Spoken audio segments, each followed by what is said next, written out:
attention to the space. If I could ask everyone to hold your hands up, this is a sign that we're ready to start.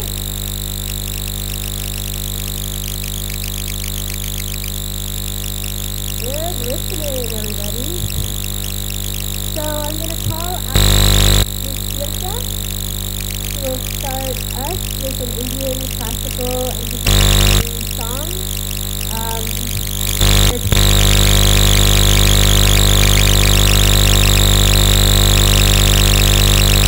Mama.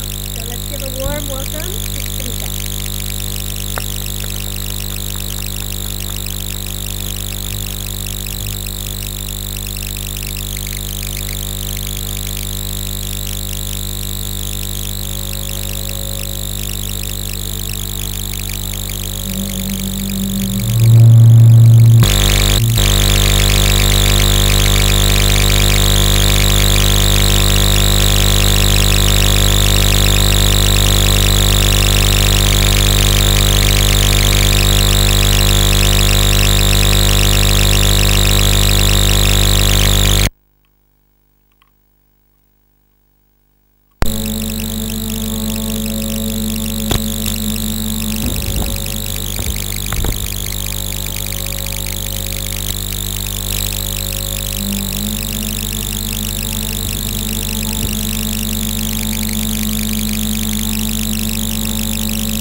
Mother Earth, we sing a prayer to you today on this very auspicious, beautiful moment. To give us inspiration, to give us love and humility to serve you better. Pachamama.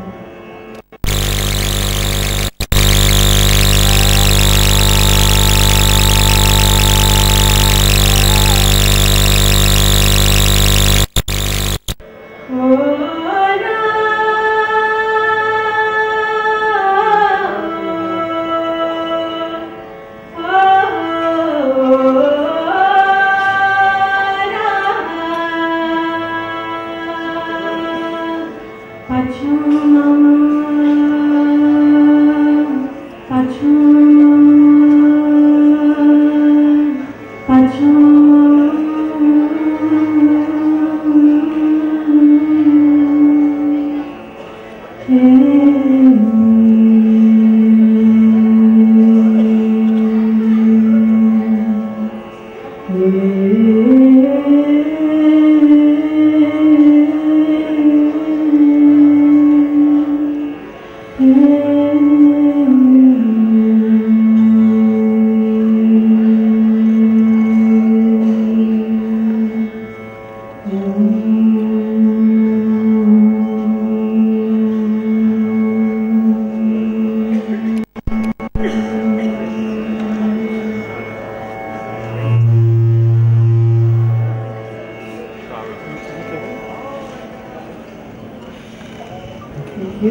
For us to get started today. Before we get into the program, I just want to go over some housekeeping. The bathrooms are here to both sides, as well as to the left and right over.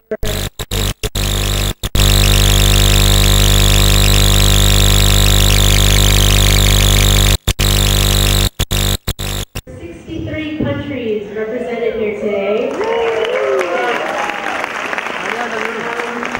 Thanks for all making it out.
4 months ago.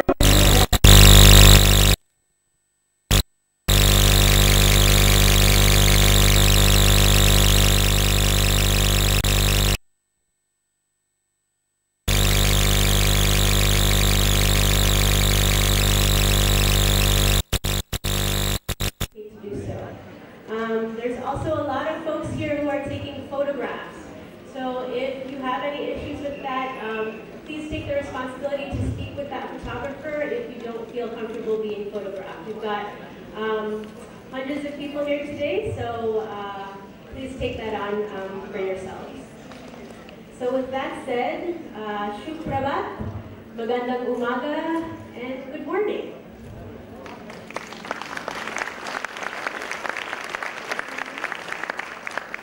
Okay, we're going to try that again. Good morning! Okay, we're going to slowly wake up. I know some folks just flew in this morning, or maybe just now. My name is Maria Marasigan. I will be your MC for today.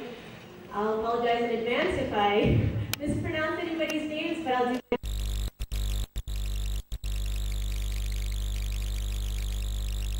my United States on occupied Ramapo land, also known as New York.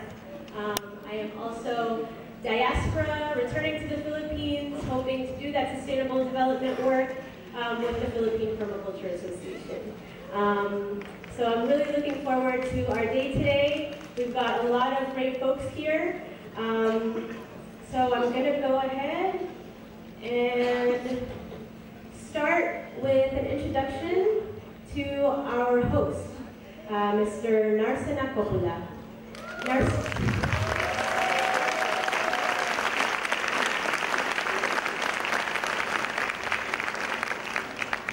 Narsena Coppola is a permaculture pioneer in India, a lover of nature and environment. He was among the first Indians trained by Bill Mollison in the 1980s. With his mentor, late Dr. Venkat, who has been his constant source of inspiration, they created the first permaculture farms in India and formed permaculture farmers groups across the country. He founded Aranya Agricultural Alternatives with his wonderful wife Padma in 1999. His environmental humanitarian work has been empowering communities for the past 30 decades. So for folks who are under 30, he's been working longer than you've been alive. He is a permaculture consultant, designer, and teacher, and a campaigner of permaculture practices all over the world. Let's give him a warm welcome.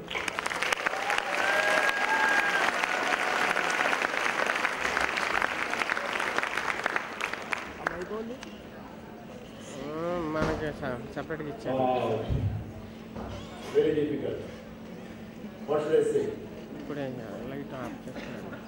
Thank you so much. Good morning, everybody. Good morning.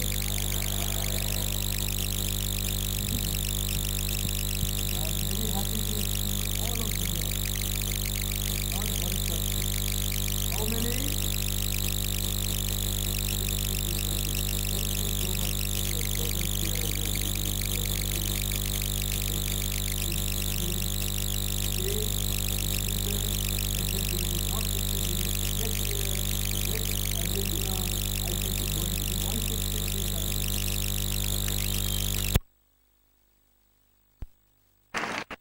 So today I am here to talk not much, very little, because we are lagging behind almost 45 minutes. Today I am here because of all of you, the permaculture family.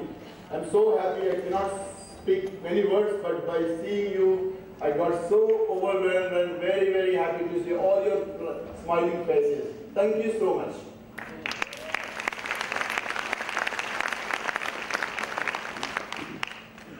So today I myself, I'm going to dedicate this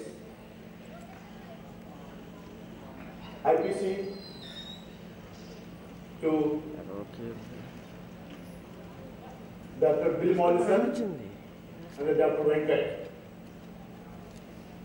I think they are the people who made the change of enter the face of this world, agriculture scenario, agriculture future. I think definitely we propose to dedicate this IPC India 2017 event. On this occasion, Bill and Dr. Venkat, they were very close friends. You can see how alive, smiling faces with us. I think still we need to go a long way. Still we need to do many things. But right time, we have many people, those who worked with them, lived with them, and shared a lot of ideas with them. Many people are here today. I think there is a great opportunity to hear from them. Thank you so much. Last but not least, I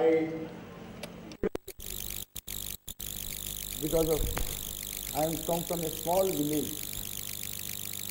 A small village, not even 200 households. In an Indian, very remote village I was born, and today I am with the 63 countries. I think I am so proud of introduce my mother here. I am so happy to see her here and the dad with me.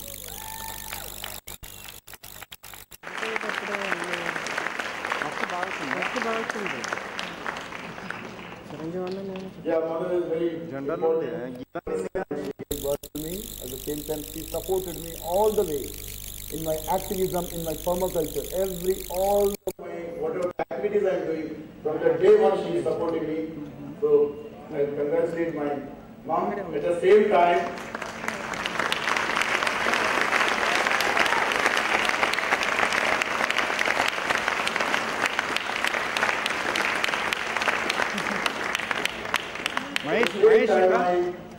after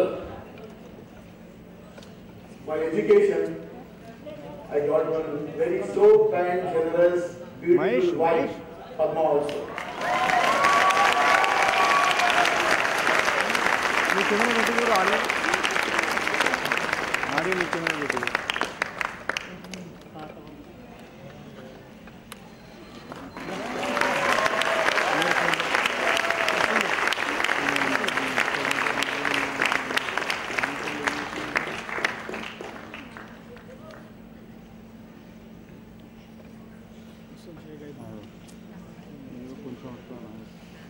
మాట్లాడాలి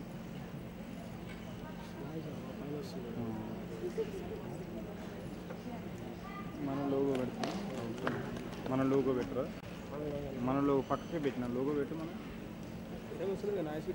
ఇంకా మాట్లాడితే So today I am going to introduce many people across the world. They are doing a lot of work, activism, and a lot of advocacy and the practice. I think this is a great opportunity to meet all of them. Before that, I request all of you to go for the David's message. From where? From where? Anybody clue? Anybody has a clue? Okay. So, at the same time, we are today, I congratulate all my permaculture family, farmers, press, and my colleagues, my mentors, my teachers, and with whom I worked since last 30 years, my great women force here. Thank you so much.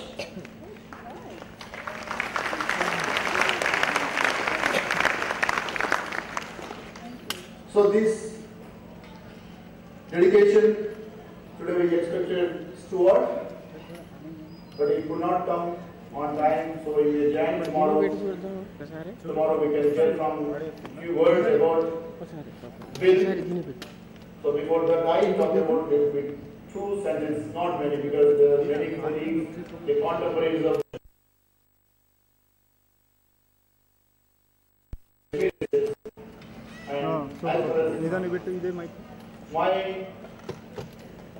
from my side, about Venkat,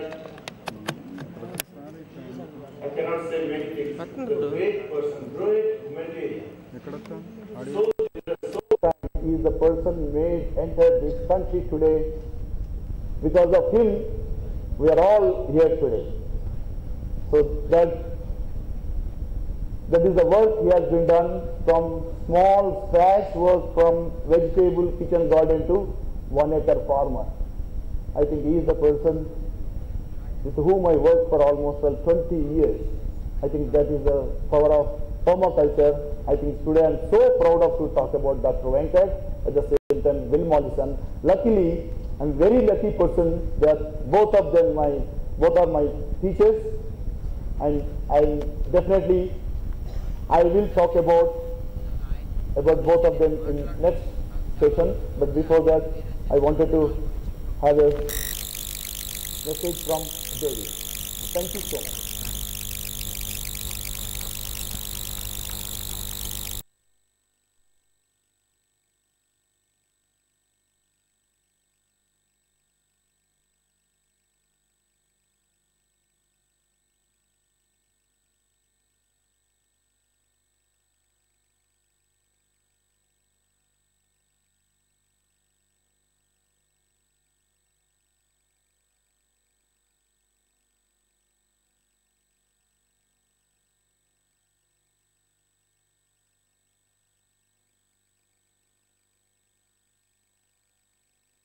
All the excellent principles of permaculture knowledge at home.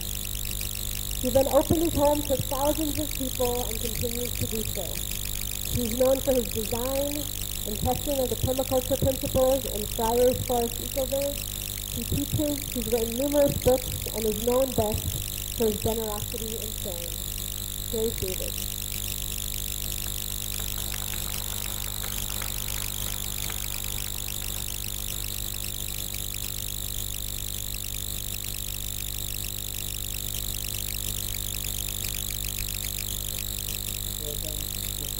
Permaculture Convergence held for the first time in India.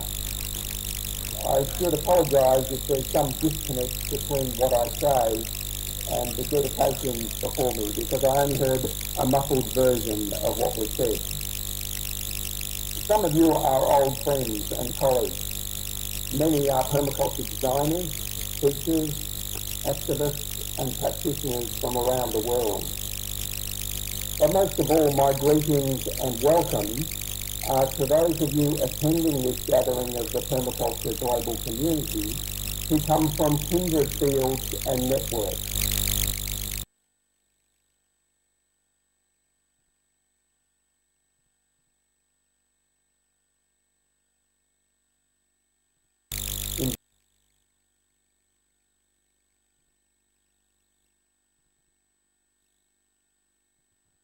Of earth care, people care and fair care.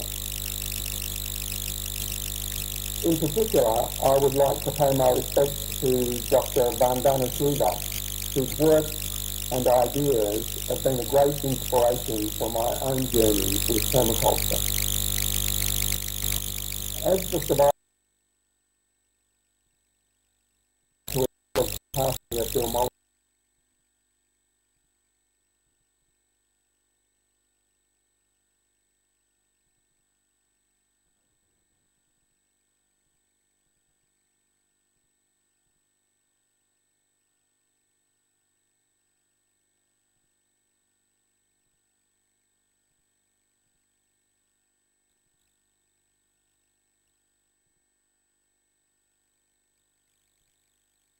Australia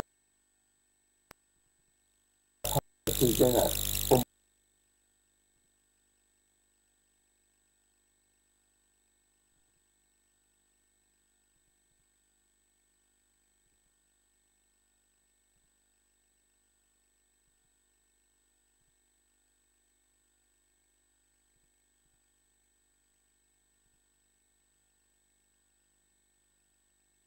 at home.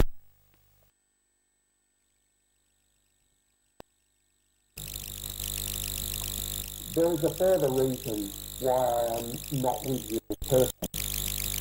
We are in the final speech to a December print deadline for Retro Suburbia, the Downshifter's Guide to a Resilient Future. This is a 590-page manual and manifesto powered by permaculture. More than just a book, Retro Suburbia is an integrated strategy to bring permaculture back to the heartland of Australian suburbia, where it first took root in the late 1970s and early 80s. Retro Suburbia is unashamedly local rather than global. But I'm convinced that if we can achieve a critical mass in the suburbs of Australia, then the patterns of success can be replicated wherever the global middle class live in detached housing around the world.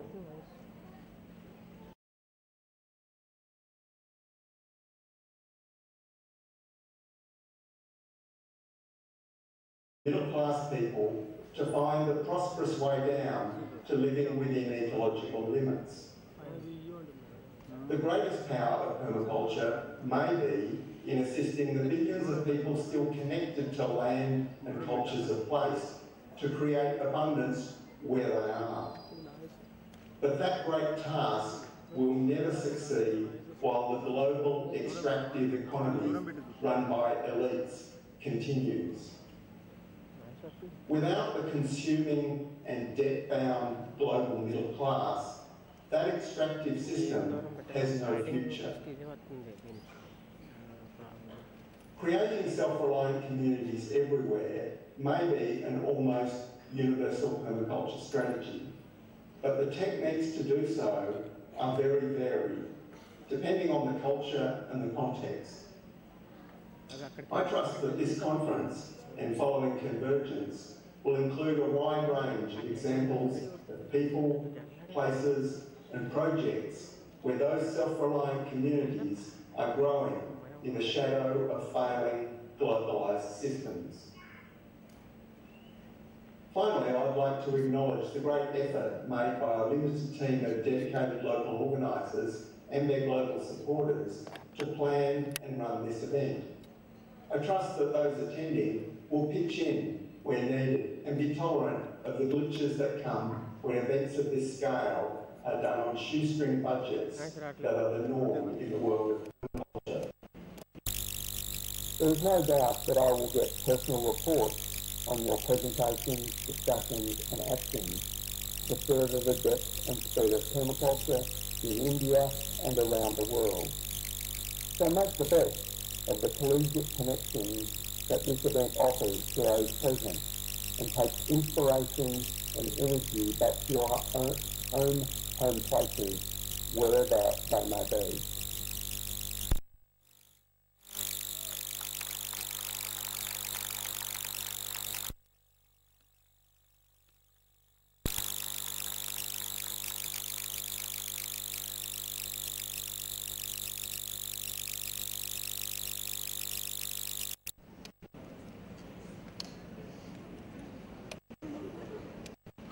ఎందుకు ఇట్లా Thanks so much, David from Australia, for sharing with us a little bit of all the work that's been going on, done together with Bill Mollison, talking about real movements in the suburbs, the privileges of the middle class, to really take a look at what our limits are towards sustainability and working towards self-reliant communities, and that's for everyone, not just the limited few who have those privileges. And again, taking permaculture back into just how we're interacting with each other here at the conference. The shoestring budgets, maybe some frustrations as you come in, just realizing that this is a work that is collective. So let's remember that as we go throughout the day, and I'll pass it back to Mr. Arson.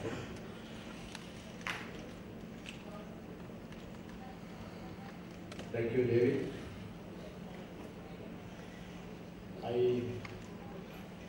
Very good message. Twice I requested to, I invited to come to India. He said, inability said, why sir? And I don't want to travel all the way to India. That's what his words.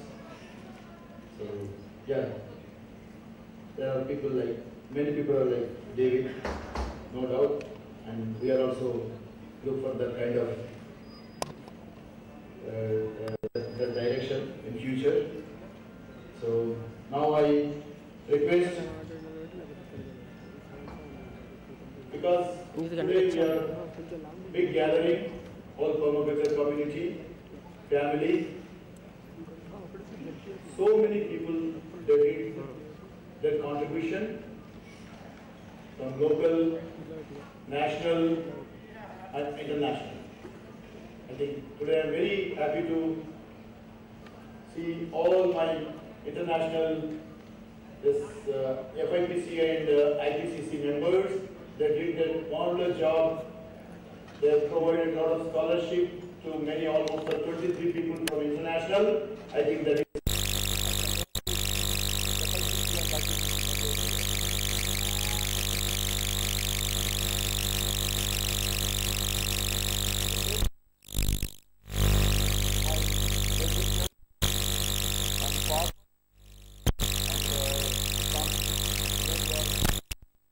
to join in this permaculture movement. They also came forward, they supported in many ways.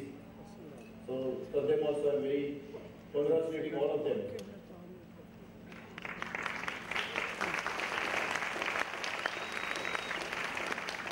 So today I invite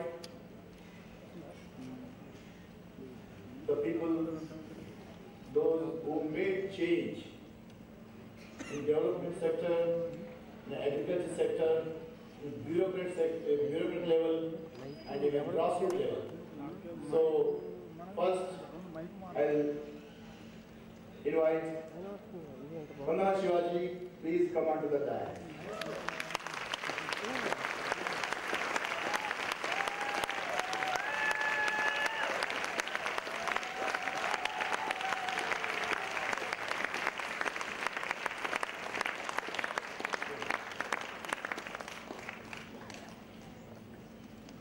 Okay, everybody. I think folks are still waking up, and I'm just going to be very direct that the clapping's been really weak. So we're gonna up the energy up a little bit.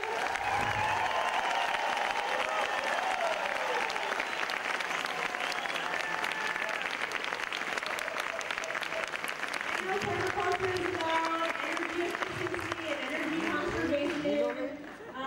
But we're gonna share a little bit of that energy right now. I'm going to bring a little bit of New York out and teacher out, so I'm going to ask folks to actually move a little bit. So we're going to do a little something really quick to represent the 3 decades that India has been working with permaculture, okay? So I'm going to come up to the front, I'm going to ask you to participate a little bit with me and send some energy to our next speaker.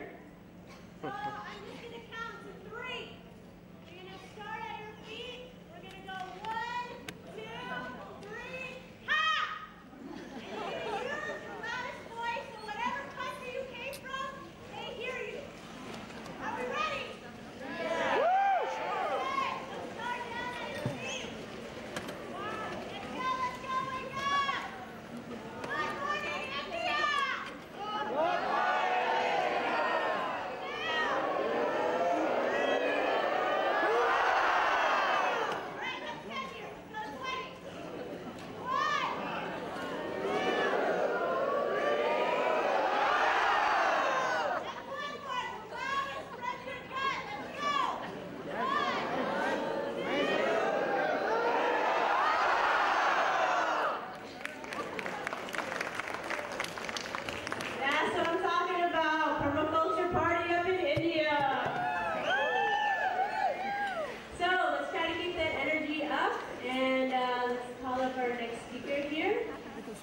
Ms. Vandana Shiva. Dr. Vandana Shiva is a physicist, later shifted to interdisciplinary research in science, technology, and environmental policy. In 1982, she founded an independent institute, the Research Foundation for Science, Technology, and Ecology, dedicated to high-quality and independent research to address the most significant ecological and social issues of our times, in close partnership with local communities and social movements. In 1991, she founded Navdanya, a national movement to protect the diversity and integrity of living resources, especially native seed, the promotion of organic farming and fair trade. In 2004, she started Bija Vidyapith, an international college for sustainable living in Doon Valley in collaboration with Shoemaker College, UK. Dr. Shiva combines the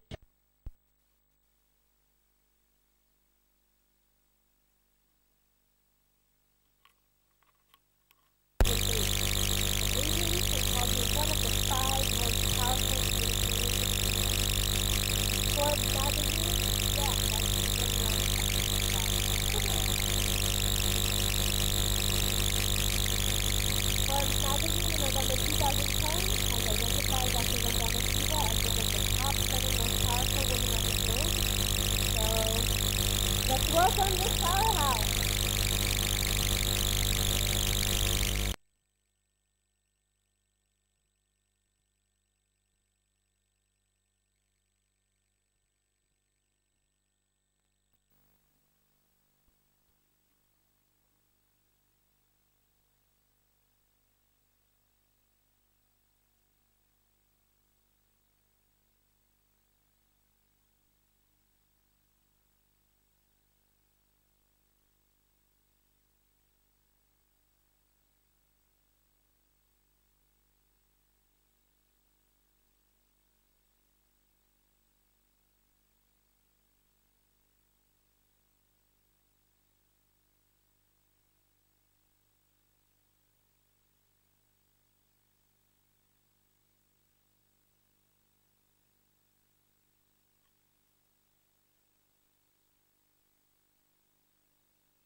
Agriculture, retired, now advisor to the Andhra Pradesh government. I think he is the person from the day one. He is with farming community and farming, and he is the person who made Society for a elimination of rural poverty. He worked with grassroots people since last almost 20 years. He is the person who worked with grassroots. At the same time, he talked about agriculture is one of the important sector. If you will bring them change in agriculture, definitely we can eliminate poverty. That is his slogan. Thank you so much, sir.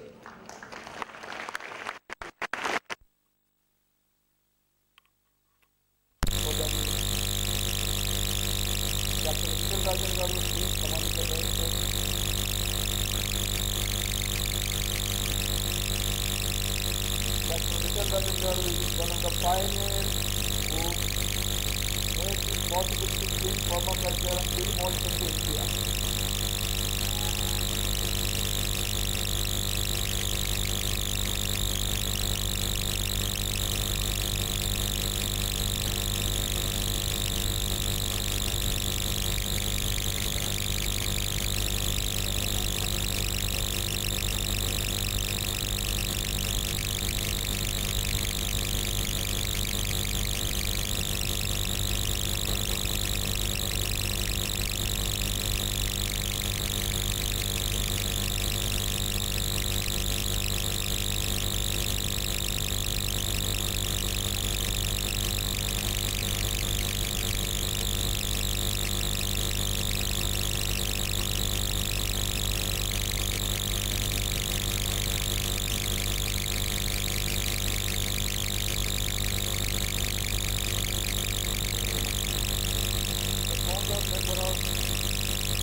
So now we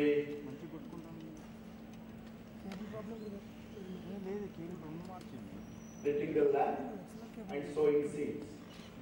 So this is the another very important element of our permaculture. All 5 elements, how it work together, and what is the result, what we are going to see. There is a seed and heat and your sun and your soil. I think this planting and the sowing seeds of, we call them a Navadanya. That is why Vandanaji is, her organization called Navadanya is the 9 seeds. 9 seeds we are going to sow, and there is a, by each one of them, and each we go and hit the land, and we start our session with keynote speaker with Vandanaji.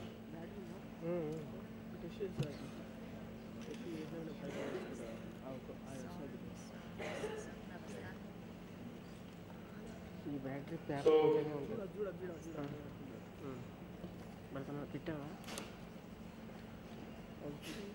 also I invite young dynamic teacher, and I have a lot of fighting with her when I say something, she jumps and she teaches whatever she knows. So she is Rosemary model.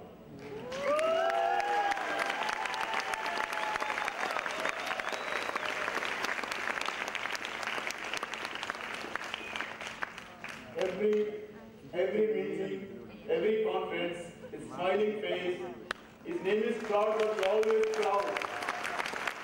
He's not Cloud Alvarez, he's a Cloud Alvarez. He brings the rain to this meeting. Where is Cloud Alvarez? Please come onto the dais. Claude.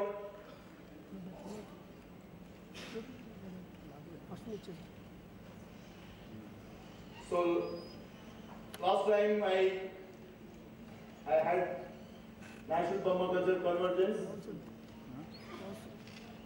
While I was leaving the session, I told a person, sir, next time I am not going to invite you for any conference. Why? Because all my other sessions were totally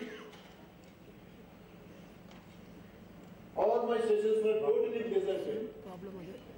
So I went around all the sessions, nobody, all sessions are just only speakers are there. What is happening in this hall? Let's go and see. When I came inside, all sections of people are only in this hall, where the Sultan Ismail is there.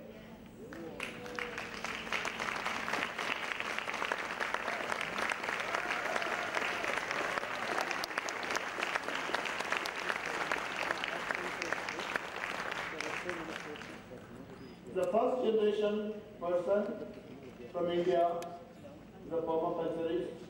He did a lot of work in Cambodia, in India as well. He's a great teacher, more than that, a great artist. Ardendu Chatterjee. Ardendu.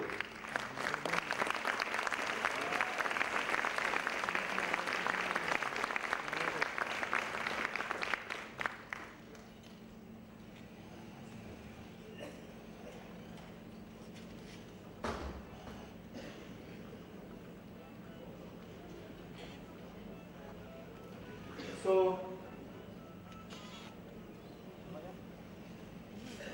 from IPCC and FIPC,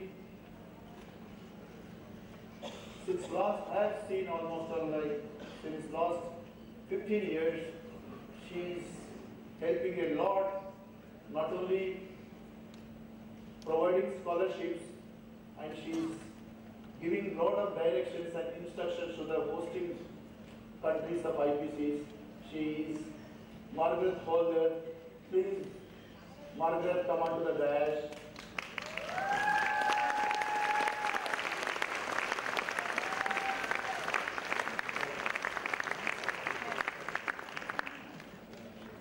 So now we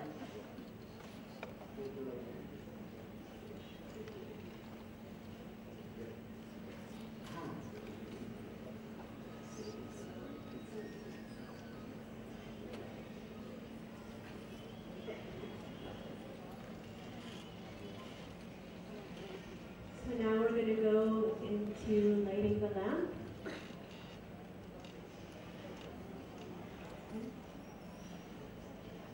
And the sowing of seeds. So we'd like to ask everyone who's on the stage to come join that process.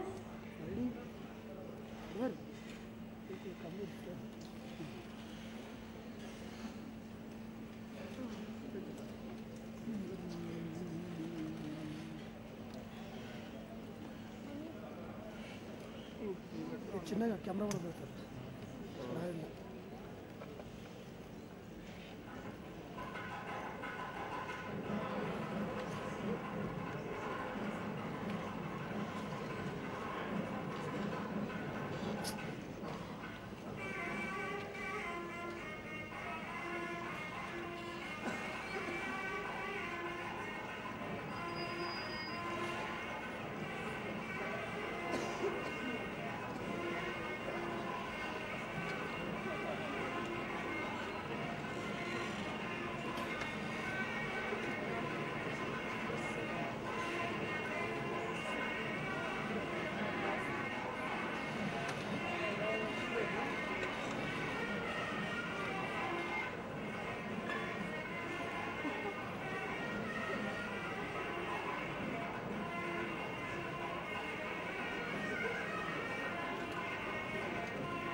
Check చేయండి. నాకు మీకు ఇచ్చేద్దాం నాకు అలా అలా 2 నిమిషాలు నేను ఇస్తాను అయిపోతుంది లైవ్ కాదు ఎందుకు ఇస్తాను రికార్డ్ చేసుకొని లైవ్ ఎట్లా కాదు వేరేదా అక్కడ ఉంది బ్యాగ్ అక్కడ ఉందంటే మళ్ళీ ఇది కూడా అయిపోతుంది కదా నాకు. అరే 2 నిమిషాలు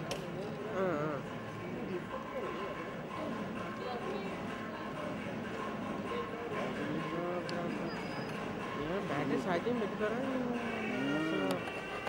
ఇంత కేర్ఫుల్ ఇప్పుడు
So thank you everyone for participating in the ceremony to light the candles and sow the seeds.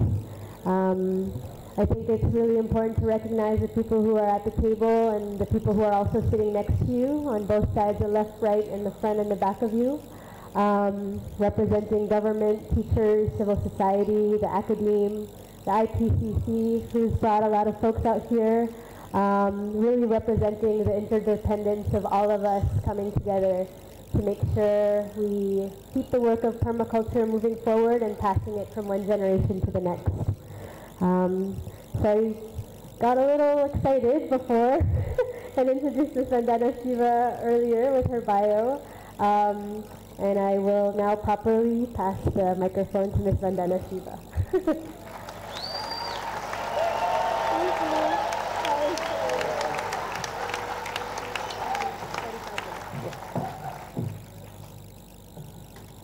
Dear Padma and Natsima and all the volunteers who have worked with you to make this gathering possible, thank you so much for your labor of love.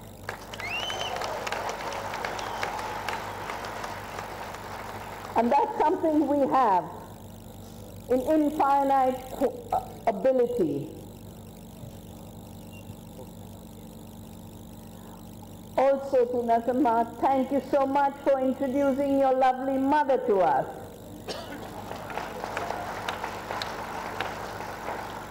Because the problem with the violent system of capitalist patriarchy is they're born of mothers and we forget them and knock them out, including Mother Earth.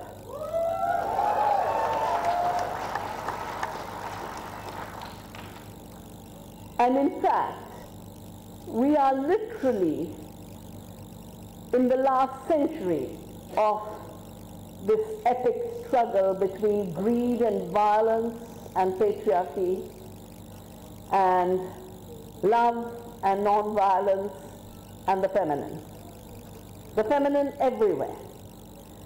So I think Natsima confused you about my bindi.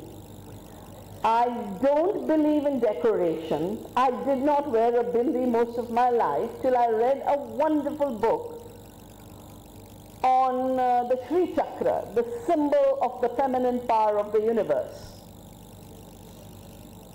And partly because we were colonized by the British, everything deep we do, like lighting the lamp and sowing the seed, was made to look like an empty ritual, a superstition. The Sri Chakra, the feminine power of the universe, at the end of the day, is a chakra. And like all mandalas, the beautiful mandala of the seed outside, they are combinations of triangles and circles. That's what they are, triangles and circles. So go back to class 1 of geometry. What is a triangle? 3 lines enclosing a space. What's a line? A moving dot. What's a circle? A moving dot equidistant from a center. So what is the moving dot? The bindu, the bindi, which enfolds the universe. Just like that tiny little seed that we've just sown there. It enfolds the future impermanence. I did my PhD on quantum theory. That's what quantum theory tells us. That in that little psi function is held the potential of a future unfolding in multiplicity. And the difference between a very patriarchal, industrial, mechanical thought and this living system is mechanical thought believes in fixed, separate, dead entities. But life is constantly evolving and renewing living systems. That's what permanence is. That's what permaculture is. That's what the culture and economy of permanence is. So when we sow a seed, we have a little prayer that says, may this seed be exhaustless. May it never run out. And when I started Navdanya 30 years ago, and I would go into any home largely homes of my sisters from the Chipko movement, and ask them for seed, and they'd give it so generously. And by the way, an interesting thing was, I'm trained in physics, I'm not trained in agriculture, but I started saving seeds because corporations like Monsanto wanted to genetically modify and patent seed, and the only reason they were pushing GMOs was for the patenting and the owning. And a patent is given for an invention. An invention is basically, usually, a machine, a new chemical molecule. Life is not a machine. Life is not invented. And the day I heard the corporations talk about spreading GMOs in order to collect royalties, that's the day I decided I would save seeds. But also challenge the illusion that a GMO in effect is giving Monsanto license to say, we are the creators of life on earth. So GMO means God move over, no creator, no creation. There's a Supreme Court judgment in the United States, Bauman versus Monsanto, where the judges actually said a seed is a self-replicating machine invented by Monsanto, and a farmer saving seed and planting seed is stealing the intellectual property of the self-replicating machine. It's this insanity that we have to challenge. So our seeds of permanence are the basis of any agriculture of permanence. And when we say may the seed be exhaustive, we are basically saying may the potential of the seed to give us seed, and not one seed to one seed. There's nothing that gives you one seed. You plant a seed, you might get 100, 1,000. The millets are called millets because of the million. That's where they get their name, the tiny, tiny, tiny grains. In one generation that can multiply million-fold. In the next generation, a million becomes million more. You eat some. You share some. You never run out. But since this idea of seed as the manufacture and intellectual property of the group of companies that I call the poison cartel, since they came into the picture, we have seed famines. We have farmer suicides. This land is where the first suicide happened in cotton, I remember, in Warangal, a young man. But I remember when Monsanto introduced the illegal trials of BT cotton, in other places farmers uprooted, but in a unified Andhra Pradesh at that time, it was the agriculture minister who went with the farmers to approve the illegal BT cotton. Now we were first told a lie that this is Monsanto's invention. In India, we worked to ensure our patent laws do not recognize the illusion of seed being an invention of the poison cartel. So our patent law has an Article 3J, which says plants, animals, and seeds and their parts thereof are not invention and therefore cannot be patented. So Monsanto might have patents in the US, but it did not have patents in India. But it lied its way through, got every company of India to sign a license.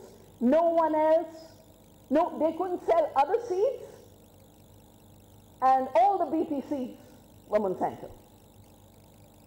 The ads used to say you'll never need to spray pesticides because it's going to control pests. The pink bollworm has knocked out 3 lakh hectares, I think, in this region, about 4 in Vidarbha. And earlier farmers were dying because of debt. They were committing suicide. It's crossed 300,000.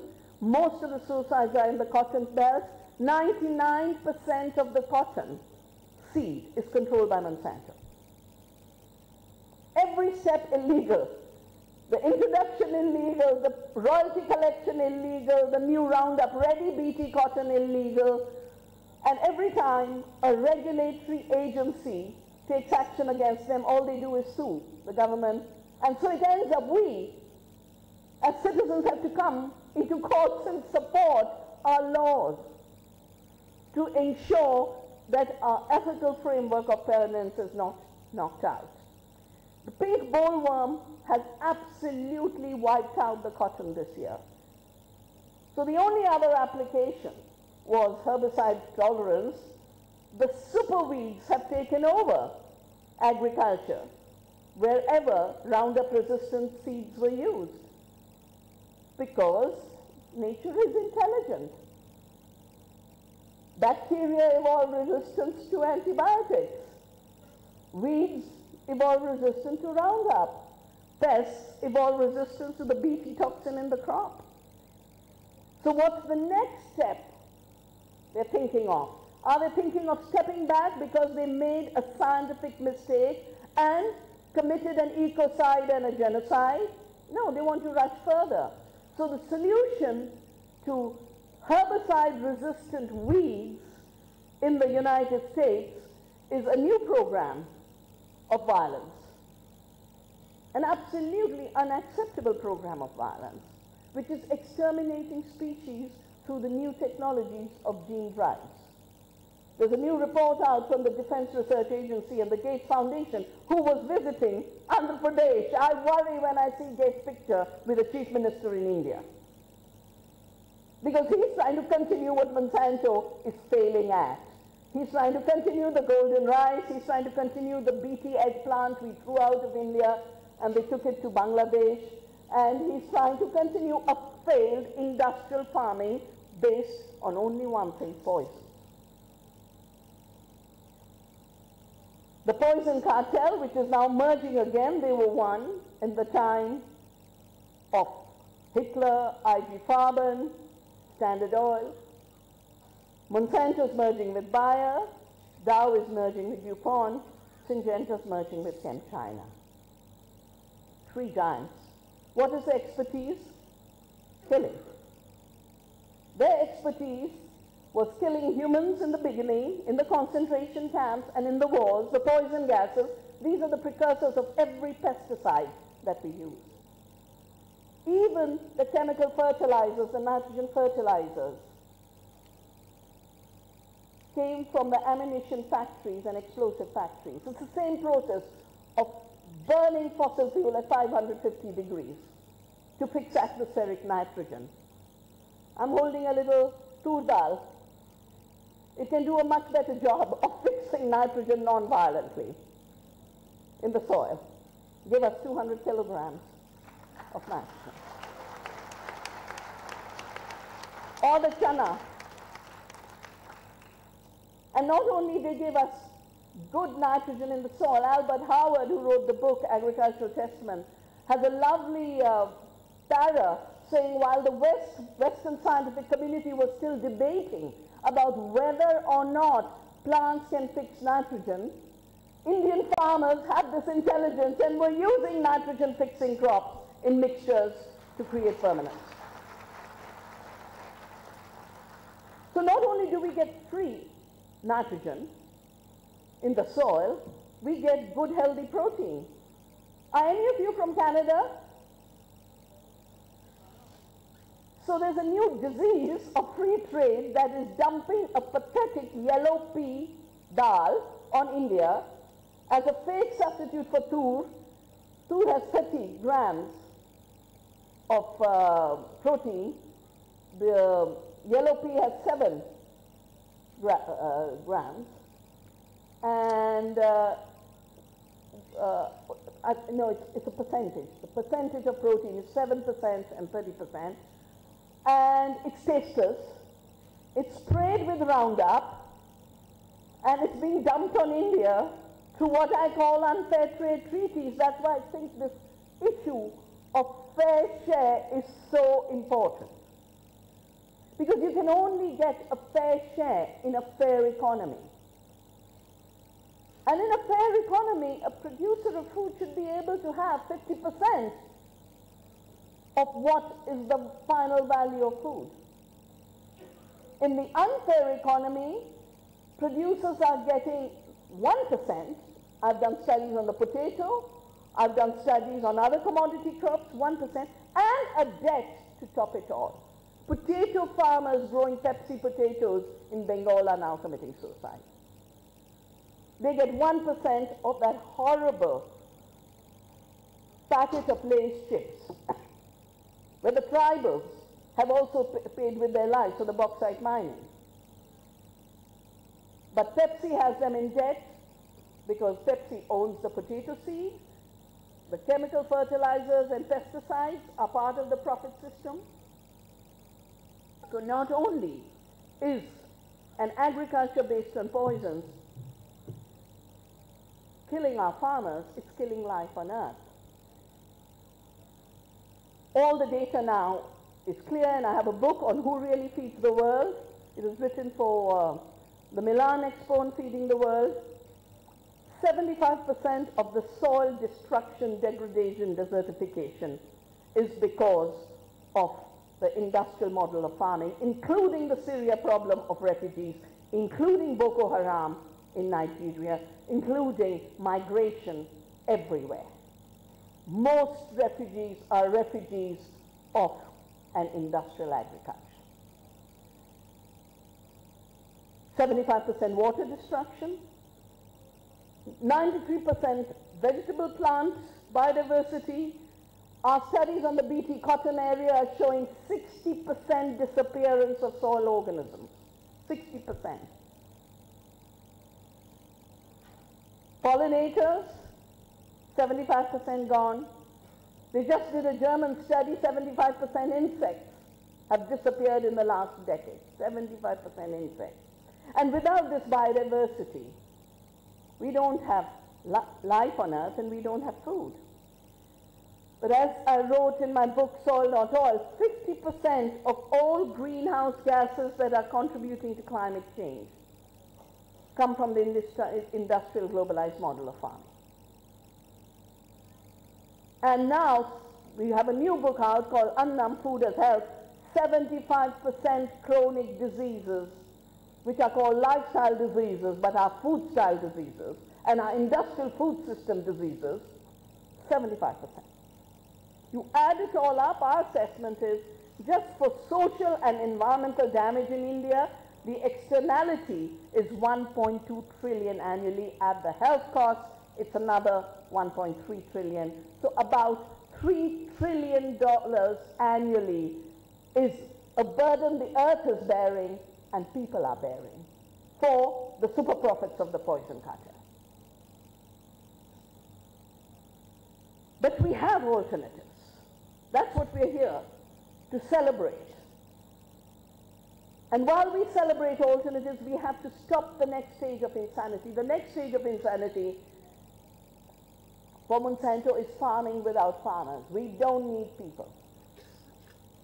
They actually talk farming without farmers. Farming with surveillance drones, spyware in your tractor, digital speculation to take patents through algorithms. They call it artificial intelligence. There's nothing artificial about intelligence. Intelligence is intelligence. It allows you to live. Machine intelligence allows you to process an algorithm. An algorithm is not life. The seed has much more intelligence than that Sophia that got citizenship in Saudi Arabia, which doesn't give its women citizenship and doesn't give its migrant labor citizenship. And just like while people are losing their human rights, corporations are becoming persons with the highest rights. While people are losing their citizenship, robots are being given citizenship to make us believe that the machines we create are taking over. There's no way they can take over the care of the earth and the care of people. It's only loving, intelligent people who can do it with other intelligent beings.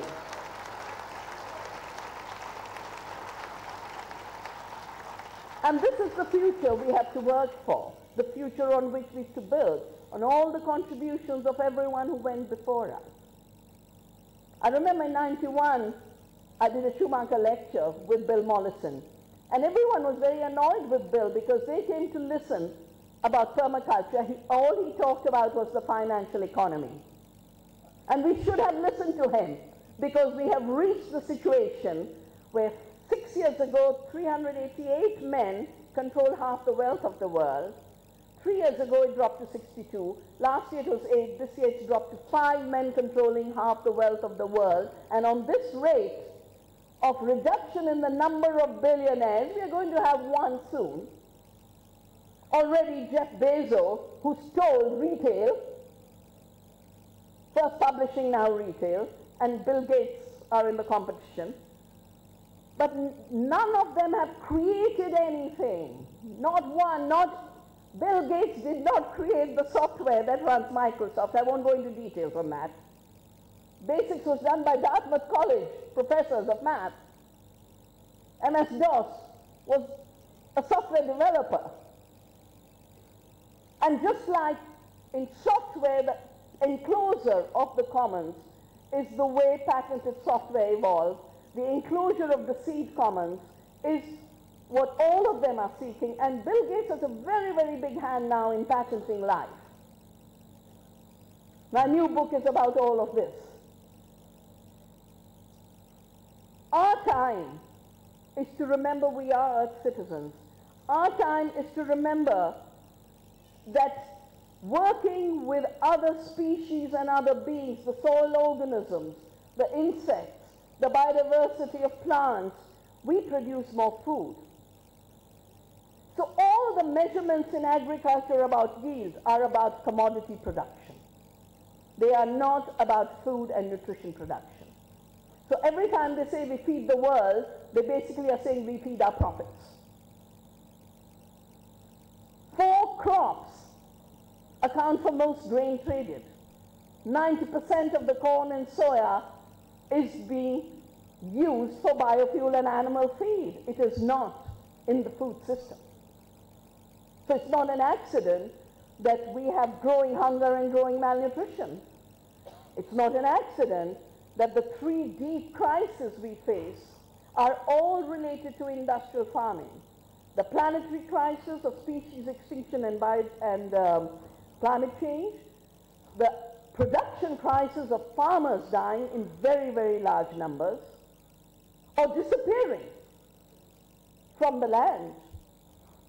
The land has become the single biggest speculative commodity. And we've just come from Cyberabad, which I see as a burial of farmland. I see it as an enclosure of the tank system, which is what made this amazing city. And I look ahead, 100 years from now. Will this edifice be here? They're already saying bye-bye to all the IT professionals, saying your work was dumb work. It can be done by computers.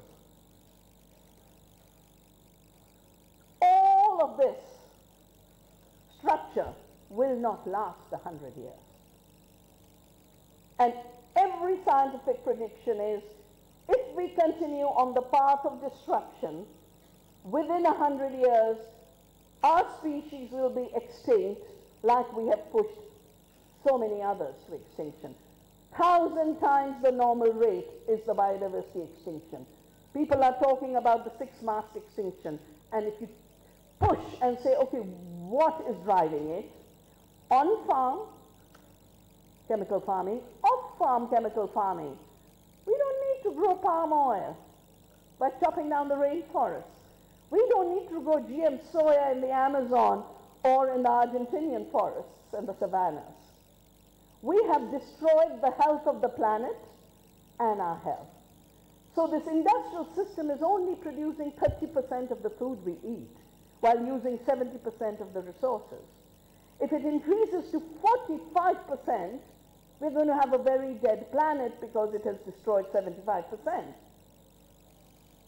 You don't have food on a dead planet, you don't have life on a dead planet. We have to now continue the work of a permanent agriculture by rejuvenating our soil, by rejuvenating our biodiversity, by rejuvenating our water, by rejuvenating the climate balance, which requires the capacity of the earth to reabsorb the emissions, and therefore the emissions can't be beyond the rates at which that absorption capacity is. We've got to heal the carbon cycle and the nitrogen cycle, and there's only one path to it: ecological farming. The industrial farming is not just a source of emissions through fossil fuels, but the nitrous oxides, which are 300 times more damaging for climate balance. And then the methane. 600 million years of work the earth did to put all of this fossilized organic matter underground. And I think by putting it underground, she was saying, leave it there. But Bill Gates and friends have created a whole new language. He did it in Paris, and that's when I woke up. He started to use the word decarbonize. Now, you know, the plants are carbon, the seeds we planted are carbon, we are carbon, organic farming is carbon, permaculture is carbon. We grow living carbon. Living carbon is the basis of life. Dead carbon underground is what should be left underground. What's happening is, by using climate change, they're confusing our minds and criminalizing carbon even in the living form. And I know this because the poor farmers of Punjab have been hounded. We make lovely organic gur from organic sugarcane. Gur is just the concentrated sugarcane juice, the ancient sugar making of India. Gur, shakkar, buraj. The word sugar comes from shakkar. The area in the Ganges basin between the Yamuna and Ganga is where sugarcane was domesticated. So, you know, you crush the sugarcane, you have the bagas, you burn it to boil the sugarcane juice. They are hounding our units to say you can't burn the bagas. Decarbonize. But decarbonize, living carbon is death. That is the agriculture they would like. Glyphosate, not plants. I remember in a big debate in the Convention on Biological Diversity, the Monsanto representative actually got up. You know, in those days I was the one talking about genetically engineered crops. And this guy gets up and says, oh, we've made such a smart innovation. The herbicide-resistant Roundup-ready crops. They said, we prevent the weeds from stealing the sunshine. When did the sun have scarcity? The sun shines not just on us today and on all beings, but has done it forever and will continue to do it forever. Bill Gates is also financing other stupid ideas. Block the sun through pollution. It's called geoengineering. Artificial volcanoes. Reflectors in the sky as if the sun was the problem. The sun is a blessing. Without it, we wouldn't have photosynthesis. We wouldn't have plants. We wouldn't have food. We wouldn't have life. So, you know, I got a message. Bill Gates was meeting the UP chief minister. So I said, well, send him over a class to either the permaculture farm of Aranya or the Navanya farm in Dehradun to learn the ABC of life. He needs a lot of ecological literacy. He might be the richest man in the world, but in ecological terms, he is absolutely illiterate. And that's why putting the future of humanity in the hands of emotionally illiterate, ecologically illiterate, nutritionally, he eats a hamburger. All the time he eats a hamburger. Yeah? He should come and eat a ragi roti. So our work has shown that with intensification of biodiversity, just saving the seeds, growing biodiversity intensely, that's living carbon, we actually provide much more nutrition per acre. We call it health per acre. And we could feed, through permaculture, ecological farming, organic farming, we could feed 2 Indias and 2 times the world population while taking care of the planet, while rejuvenating the soil, while reversing climate change, while reversing desertification. So in Doon Valley, where we have 2,000 members, we just did a 20-year study Our organic matter has gone up 99%. It's gone down in the chemical farms by 14%. Our nitrogen, without applying urea, has gone up 21%. It's gone down 22% on the chemical farms. We are losing nitrogen in the soil by applying synthetic nitrogen. But all the micronutrients that are such a major issue. I had a visitor from Australia who said, she saw our data and she said, you know, Australian teenagers are all going into depression because they have zinc deficiency. And in England, magnesium deficiency was identified as the attention deficit disorder driving violence. So zinc has gone up on organic farms 14%, it's gone down 37% in the chemical farms. Magnesium has gone up 14% on our farms, 70% decrease. The whole micronutrient deficiency epidemic is a result of a poison farming, a chemical farming. And of course they're ready with their golden rice, they're ready with a few pathetic applications that keep failing. Since 2000 they are trying to do golden rice. You're from Philippines. The farmers protested. So they fly, Bill Gates flies Mark Linus in to say, no, these weren't farmers because they wear shorts. Well, Philippine farmers will wear shorts, they won't wear dhotis and lungis like we do in India. Even on water and desertification, which is such a big issue in central India now, I know definitely for Andhra, for Vidarbha, water scarcity, but our data is showing that with 0.5% organic matter, we can hold 80,000 liters of water in the soil. This is the answer to desertification and water scarcity. With 5% organic matter, 800,000 liters. The soil is the biggest reservoir on the earth. And we forgot its soil fertility. We forgot its water holding capacity. In all the chemical textbooks, it says the soil is an empty container to pour nitrogen, phosphorus, potassium into. The plant is a machine run on the fuel of chemical fertilizer. The other day I was teaching children in Delhi, and I said, what is food?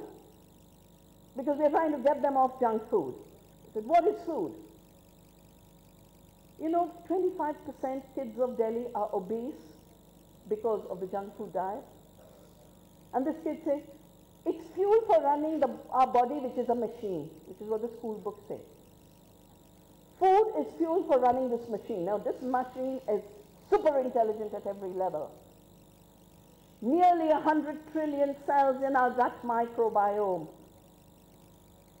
So much neuro science activity going on there, they call the gut the second brain now. That second brain is smarter than the brain of a consumer who is being driven to ruin their health with chemically contaminated, industrially processed junk food. So our intelligence now is really a challenge of how do we move into the future beyond extinction? That extinction is not inevitable. Growing permanent agriculture, growing permanent economies is something we have the capacity to do. Just like this bindi enfolds the future, we as practitioners of permanence enfold the future.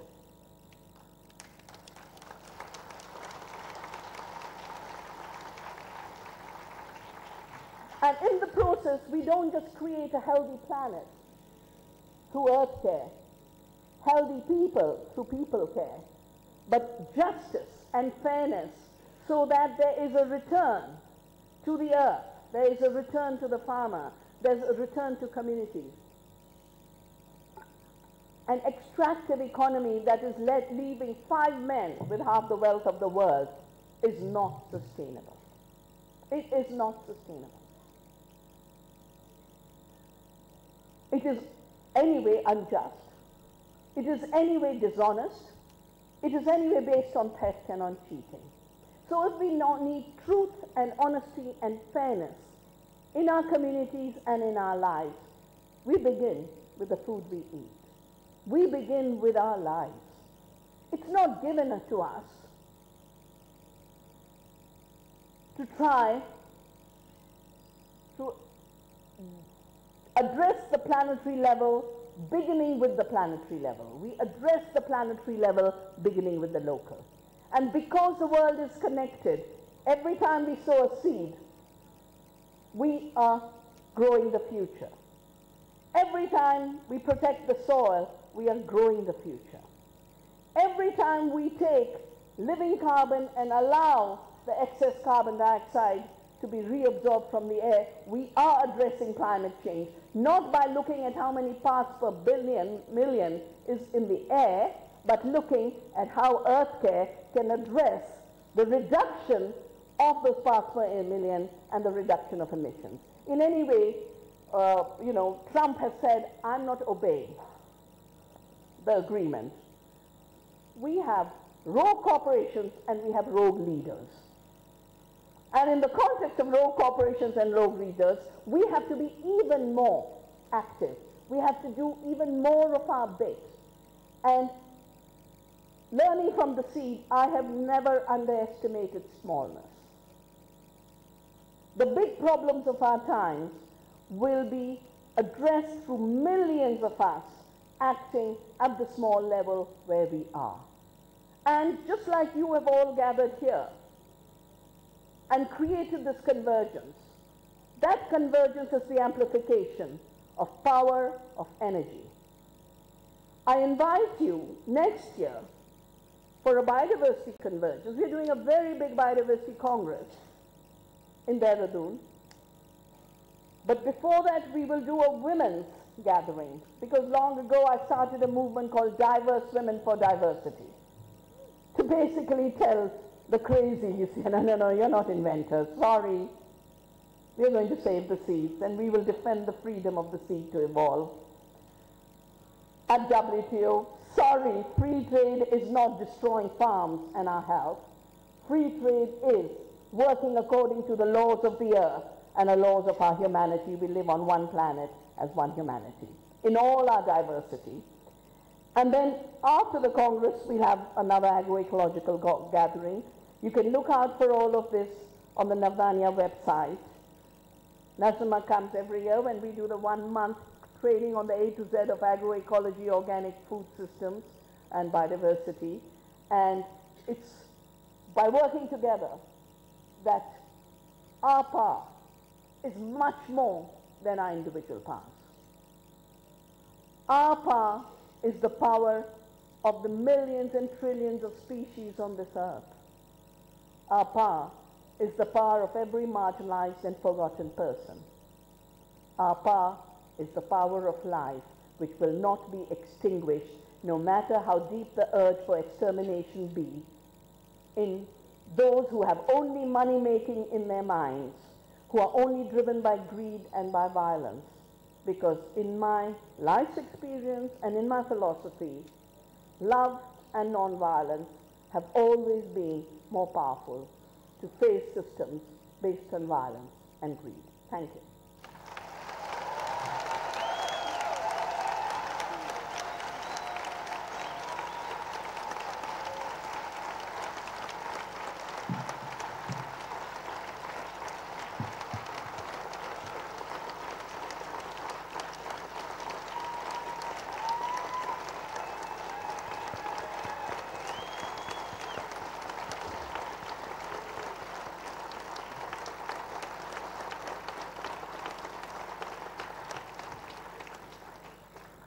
Thank you so much, Ms. Vandana Shiva, for sharing with us what our present situation is and where we're going into our future impermanence together through the steps of love and nonviolence that are working together.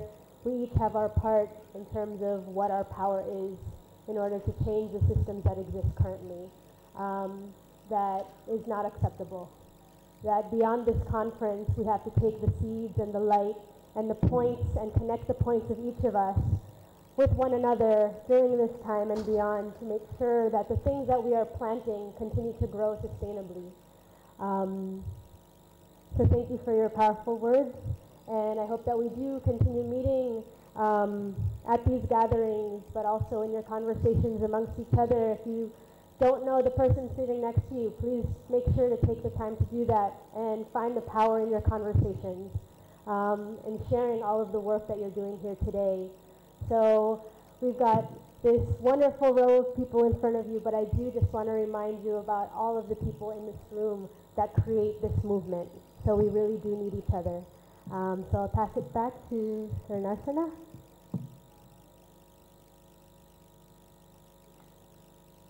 Yeah, what a talk. So inspired. Vandana ji, Niko Vandanam. It is in Telugu, is a namaskar.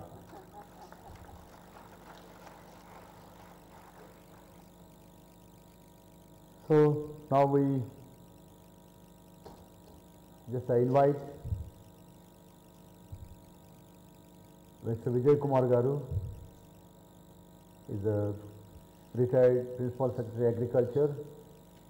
He is the person who encouraging all the time our permaculture activities and alternatives. Most of the time is looking for a different kind of alternative systems rather than what is happening in agriculture system. So I'll invite him to give a message, because he is the person who worked for many years in government system. I think I can ask him to speak few words about permaculture movement and his experience with the farming community in both the states. He worked a long time in Telangana and Andhra as well. Sir.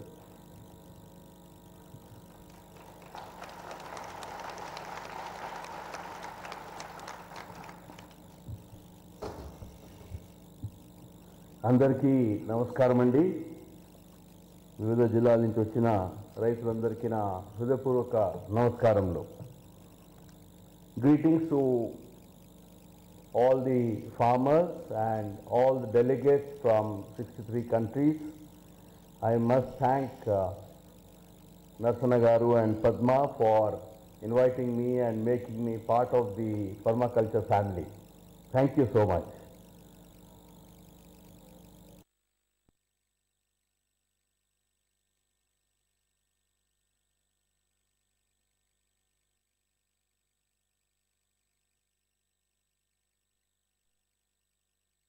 Vittal Rajan Garu, Mrs. Kanabiran, and my dear friend Gopal. It's really great, because I haven't seen Mr. Vittal Rajan for a very long time. He's been such a source of inspiration to all of us, and it's wonderful seeing you, sir. And my service started in Medak district.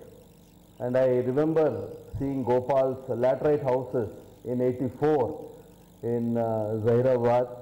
So traveled a long distance. I didn't realize that so much is happening under permaculture, and I would like to learn more about it. I've come here to understand and learn more. The wonderful service rendered by Narsana Garu and Padma Garu through the Aranya Agriculture Alternatives is a source of inspiration. And I'm so happy to be here and having heard Vandana Shivaji, because I used to meet her in Delhi and was part of their various meetings, especially the fight on the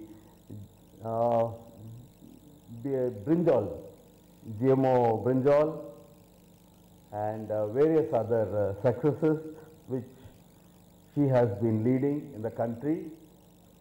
And my warm welcome to delegates from other countries, and of course Claude. How can I forget Claude, for the kind of inspiration he is. Uh, as Narsana said, yes, I am a civil servant. I joined government in '83 and retired last year. I've been fortunate that most of my service has been in rural India, rural Andhra Pradesh and Telangana together, and with the tribal communities and with women self-help groups. So my involvement with a different kind of agriculture, the non-chemical agriculture, which was initiated in Andhra Pradesh under the name of non-chemical pest management, NPM.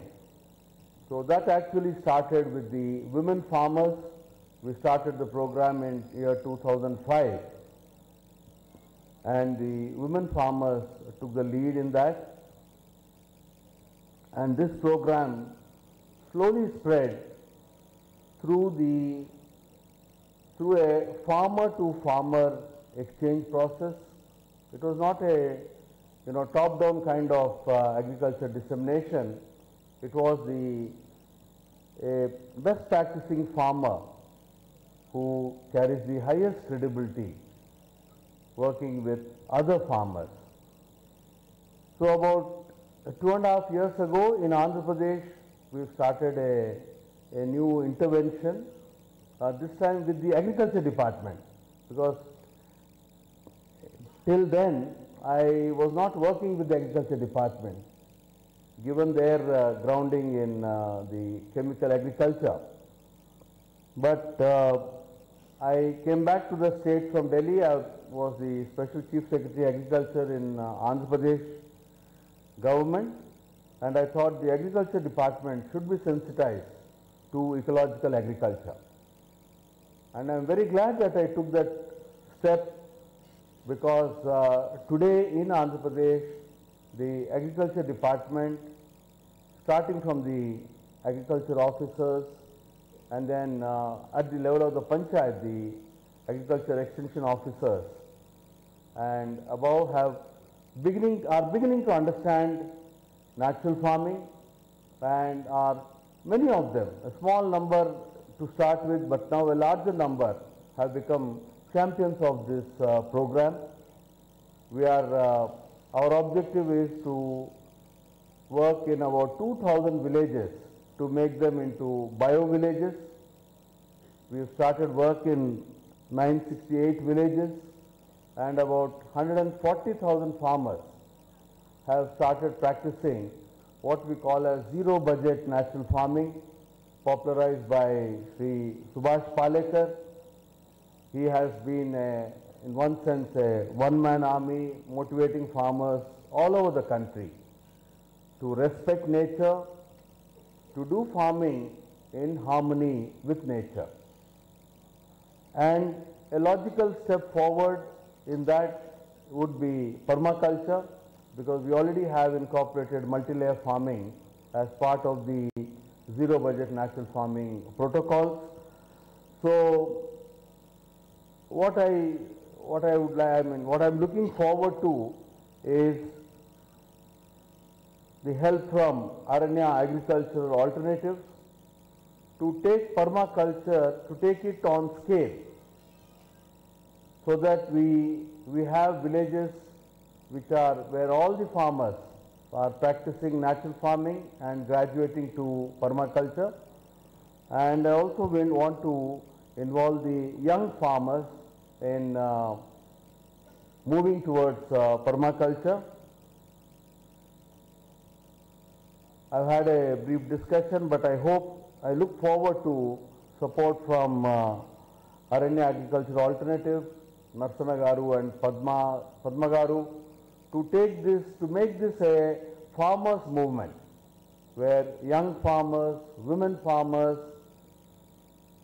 male farmers all come together to create a new paradigm. We have started some work in the schools itself, where the school teachers have been sensitized to principles of natural farming, and we have school children working in the lands of the school, so that these principles are inculcated in them at a very young age. I wish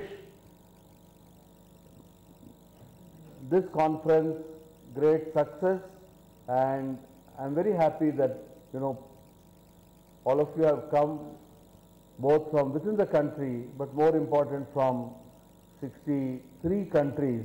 It's a great opportunity to see what's happening here and also learn from you. And I am in full agreement with Vandana ji because it is our future which is at stake. For me, the whole mandate of working on natural farming in Andhra Pradesh is, have we started working in time to protect our own future?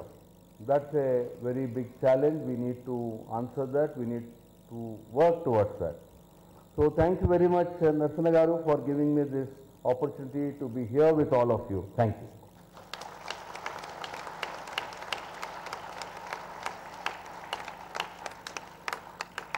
Thank you so much, sir.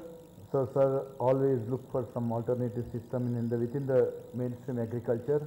So, he is the person try to do lot of reforms within the government system. So, still we are happy to work with him because he is all the time he talks about the agriculture farmer issues and farmer problems, and he is the person recommended to almost to the Chief Minister of Andhra Pradesh to send 100 people to this conference. Thank you so much, sir.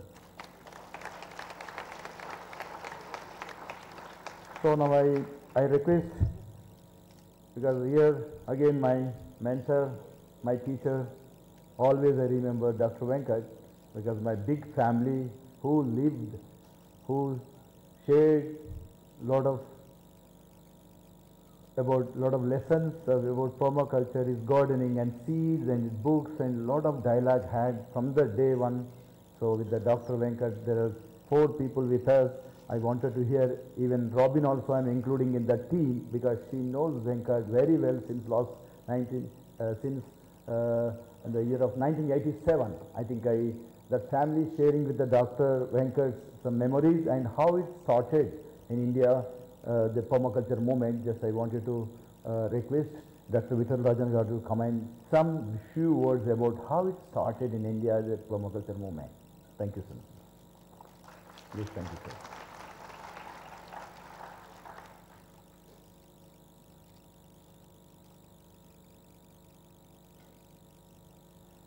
Thank you, Narsana Garu. Friends, I'll be very brief because like you, I want to listen to experts. Been very inspiring listening to Vandana. Yes, this is a time when I can feed in some history of how it all happened. About 3 decades ago, when Jakob von Uexküll thought of starting the Right Livelihood Award, which is now known as the Alternative Nobel Prize, he invited me to be his executive director and help set up that organization.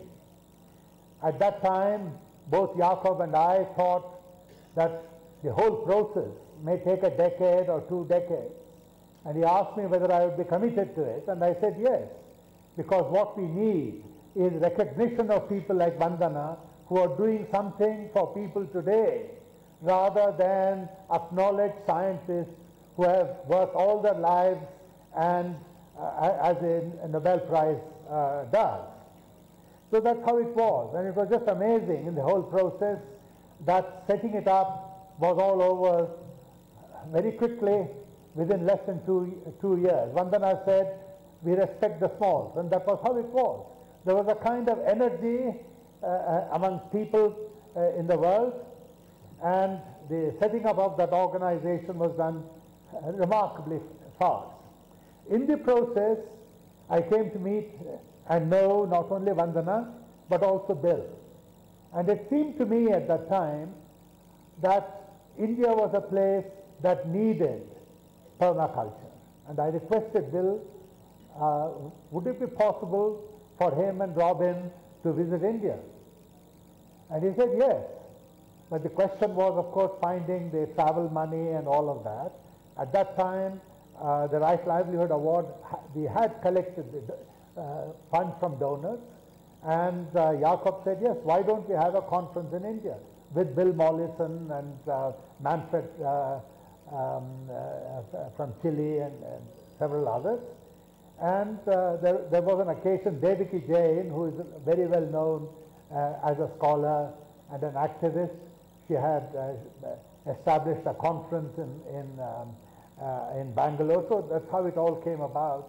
And Bill came to India, and I requested Bill, would it be possible for us to publish his book, the Permaculture Manual? And he was very generous. He said, absolutely, absolutely. You can publish it for free, and I will give you all the bromides and all of that. So that was great. We could publish the manual, but then just the printing cost alone in India, if I wanted to produce a few thousand copies, would cost money. And at that time, a senior colleague of Mr. Vijay Kumar here, Mohan Kanda. Mohan Kanda was equally committed, and he had domain knowledge about agriculture. He was at that time Secretary of Agriculture, and Mohan said, yes, I will give some funds to publish the book.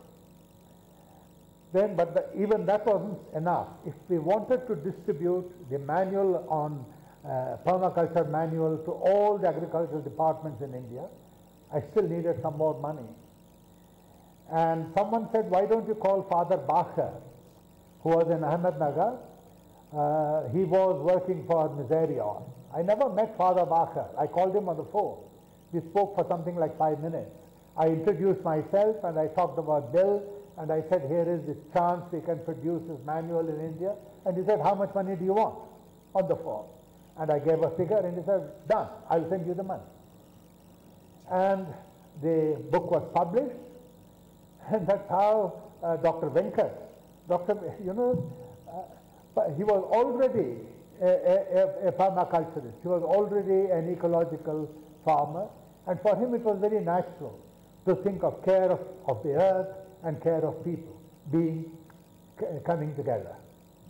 It was the most natural thing for him, and he agreed that he would start the permaculture movement in this country, and he and Narsanna, and then the rest of the story followed. One more thing happened at that time. Masanobu Fukuoka came to India, and I remember organizing a conference for him in Hyderabad with the scientists from the Indian Council of Agricultural Research. And he stood up, and the first thing he said was that the purpose of agriculture is not only to grow crops, it is to refine the human spirit. It sort of stunned all the agricultural scientists sitting there. They think, what's the man talking about? But it's very natural. If you are not thinking of stealing from the earth or marauding nature, if you are thinking of living in harmony with nature and doing something very useful, like growing crops to feed other people, your human spirit does change.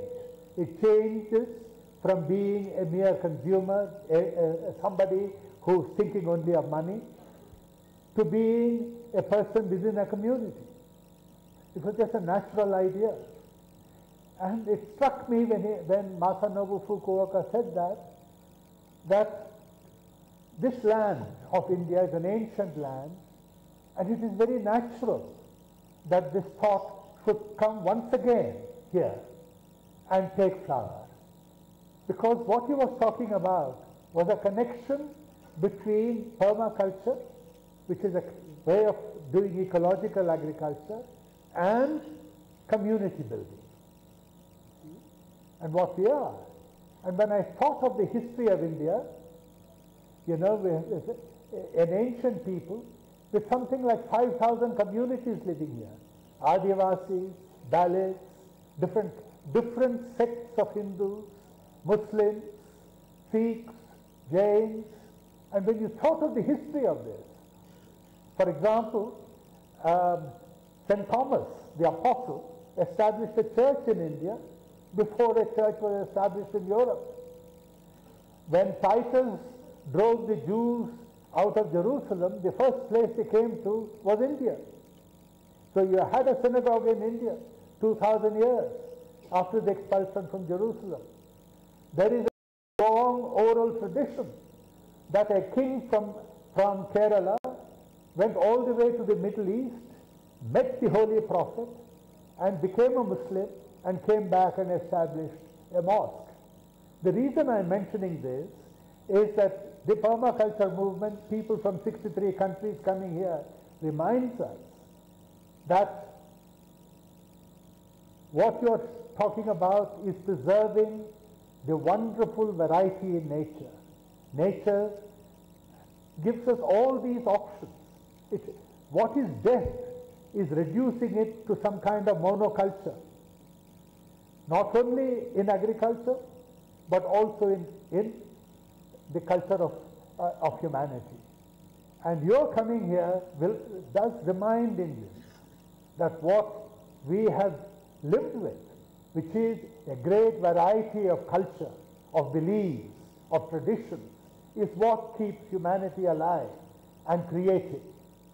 So I'm very glad, I'm not an agriculturist, but I'm very glad to see all of you here, because with your work, India, I think, will go back to its traditions of maintaining diversity in culture and in beliefs and being kind and companionable with these 5,000 communities that make up India. Thank you very much.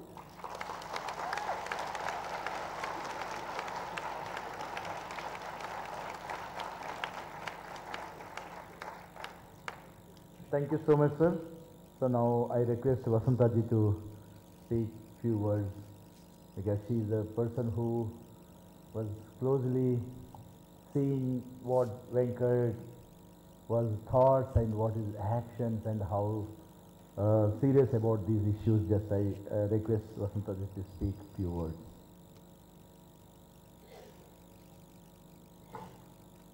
Thank you. First, I must say that being here fills me with such hope. Over time, when one looks at the amount of violence, the hatred, the anger, I mean, there is never any good news at all. I mean, like, we're just shrinking and shrinking and shrinking in our minds. But then to come here and see so many of you together who are working on the earth, who are working on growing, who are talking about sustaining life, has suddenly, it fills me with a lot of hope and a lot of pleasure. I came out of sentimental reasons. I'm not an agriculturist, as Victor said. But I'm happy to be here. Gopal Vandana, as always, is brilliant. And always little bulbs go off in my mind when I listen to her. Gopal and Victor are old friends. And Gopal is a friend from whom I've learnt a lot. He was the one who brought me into rural development, into working with women in rural areas, and that is something I will always be grateful to him. But it was during that period that my contact with Narsanna began. It was, as Victor said, that as soon as, one took up permaculture, Venkat, who was my uncle, moved in. And I could see Venkat from being a completely, dispirited with politics, dispirited with everything else, suddenly growing and blooming and encouraged by the practice of permaculture. He became a different person. And it was that time that I saw Narsanna and Padma, young people working there, working with me, working along with me, side by side, very young, very eager, full of passion and ready to go forward. And today it fills me with a kind of a pride. It fills me with great pride to see how far they have come and how, what a good path they have set. That they have walked this and that they have stayed true to these principles is something that fills me with a lot of pleasure. seeing all of you here and what you represent also gives me hope, which is failing me very badly, and some kind of a vision of a possible future. Otherwise, it was almost as if we have no future. Thank you.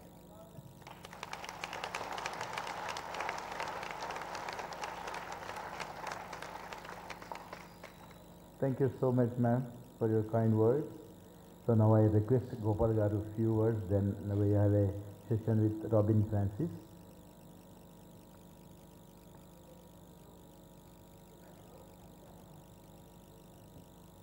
Thank you very much. Vittal has said how this originated. I happen to be the founder, executive director of Deccan Development Society. He was the chairman. Vasant was the person who really suggested Venkat to me. Anyway, that's history, has told you. You know, one thing I felt with Bill, I had met him 3 times. He used to come and live in my house.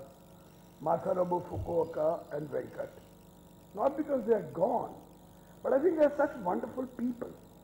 You know, I had a lot of differences with Bill. I had a lot of differences even with Fukuoka. But what inspired me, what made me understand knowledge, and sort of hit it at your heart and your soul, is that they were wonderful people. So I think primacy is to being wonderful people, and the rest is going to happen. I think there is a lot of poison in us, and the day we can get rid of it, I think we do well for ourselves and for the world.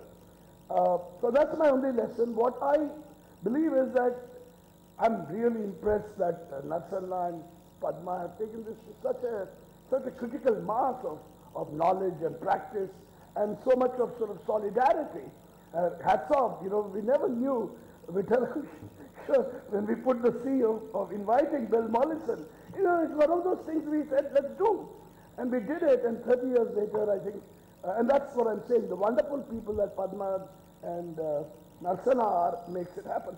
Finally, I have also a little contribution that I'm still struggling to do because of my little involvement with several people, including Bill and Fukuoka, is that I work on something which I believe is required for changing the world would be we need to think of moving away from water as the measure to sort of going into a regime of moisture.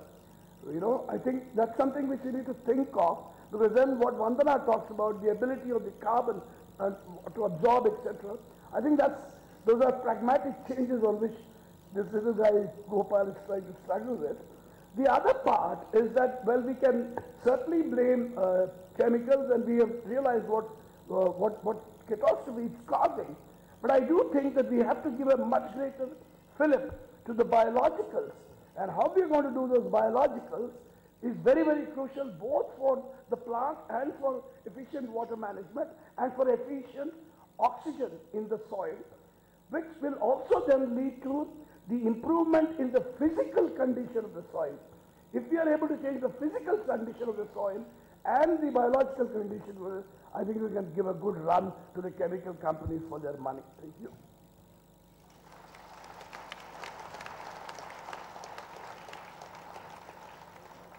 Thank you so much, sir. So now we start the presentation of Robin Francis. I think you can, yeah, thank you so much. Thank you. Thank you so much for the sharing from all of our speakers on stage. You can go ahead and have your seats back in the audience. And we'd like to welcome up Miss Robin Francis. Robin Francis is a permaculture pioneer, educator, designer, presenter, and innovator who's been working internationally for over 3 decades in 15 countries and diverse climates. She worked closely with Bill Mollison for many years, including co-teaching the first permaculture course here in India in 1987. Among her many achievements, she was the founder of Permaculture International, Permaculture College Australia, designer of NSW's first eco-village, Jarlanba, and co-initiator of the nationally accredited permaculture vocational training in Australia. Francis balances international work with direct action in her local community and bioregion. Since 1994, she is based at Janbong Gardens, purpose-designed permaculture training center in the lush subtropics of NSW, Australia. She is passionate about empowering people to become effective agents of change and mentoring a new generation of permaculture teachers and practitioners. A warm welcome for Miss Robin Francis.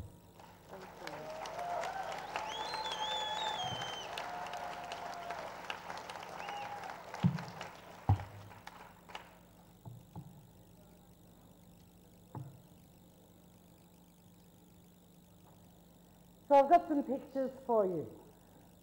So you don't have to just look at me.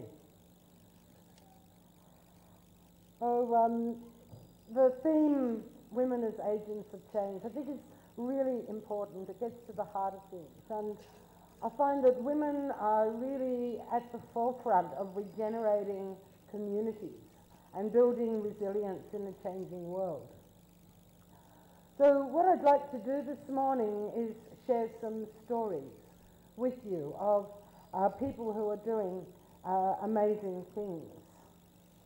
But first, I want to acknowledge my foremothers, and particularly my mother. Not only did she give birth to me, but for many reasons, I wouldn't be here today unless she was the person she was. She grew up in a time where it wasn't important to educate women. And so she only went to the 6th grade. She desperately wanted to go to high school and to college and become a teacher. But that was denied her because of her sex. She was a very strong and independent woman. She was never afraid to try something new and explore her creativity. And I remember as growing up in my early teens, she'd say, "Hey, Robin, never forget, you're first and foremost a human being. You just happen to be born a female one. You can do anything if you've got the ability and you apply yourself. And don't you let anybody tell you you can't do something because you happen to be female." And I really thank my mother for those words.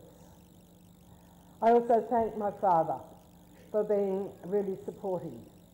And that gets to the heart of another really important issue in terms of women's empowerment. The men need to listen and they need to enable. I see a lot of really amazing, talented, powerful women who are crippled by male egos. It was interesting, just recently there was an interview with one of the ministers from the Australian government who happens to be a woman, a Minister of Foreign Affairs. And I do not agree at all with her politics. But one thing she mentioned was that it's very frustrating sitting in a cabinet meeting where she's the only woman amongst all those men. She would say something, it would just get passed on. Then, 3 more people around the table, a man would say the same thing, and they go, "Oh wow, that's a fantastic idea." And it's unfortunately too true. Please, guys, listen to the women and give them their voice, because they have got so much to offer.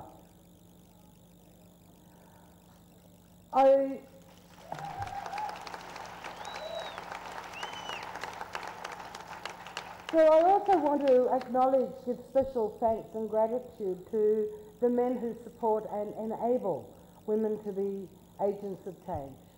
And there's 2 men, apart from my father, that I particularly want to thank. The first one is Hans Erken, who encouraged me to do the PDC. I'd just, come out of an 11-year-long, very repressive relationship and finding my feet. I desperately wanted to do a PDC. I really wanted permaculture to be my path, but I didn't have the courage to actually step forward. And Hans said, "Hey, Robin, you've got to do this course." It was the first PDC for women that was coming up in northern New South Wales. and it came out of the first ever Designers Convergence that was held in Australia in early 1983, where there was something like 60 or 80 men turned up and there were only 3 women. And they were a bit disturbed at the imbalance. So those 3 women hosted a permaculture course to try and redress the balance. It was on somebody's property. It was held in a tent. It rained most of the 2 weeks. I don't know how many of us went down with sort of flu and all sorts of things, and there were 2 women that knitted their way right through the course. And I wonder if they go back to that particular scarf and go, oh, yes, I remember that was when we were talking about swales. But anyway, Hans encouraged me to do this course, and I was in a pretty tough situation at the time. The deposit for the course was $50. I had $55 in the bank. And I said, look, Hans, how am I going to survive if I fork out $50 for the course and for my deposit? And he said, oh, look, have faith, you'll survive somehow. And I did. So it was a huge leap of faith. It was the best thing I ever did. And I powered on from there. I moved to Sydney. I really felt passionate that we should bring permaculture into the cities. Australia is highly urbanised. Over 80% of our population is urban. And I've seen over the years a lot of people moving from the city to rural properties with grand dreams of self-reliance and growing all their food organically, and their dreams turning into a shocking nightmare because they didn't have the knowledge and skills to make it work. And I felt permaculture could really help them with that, plus applying permaculture in the city.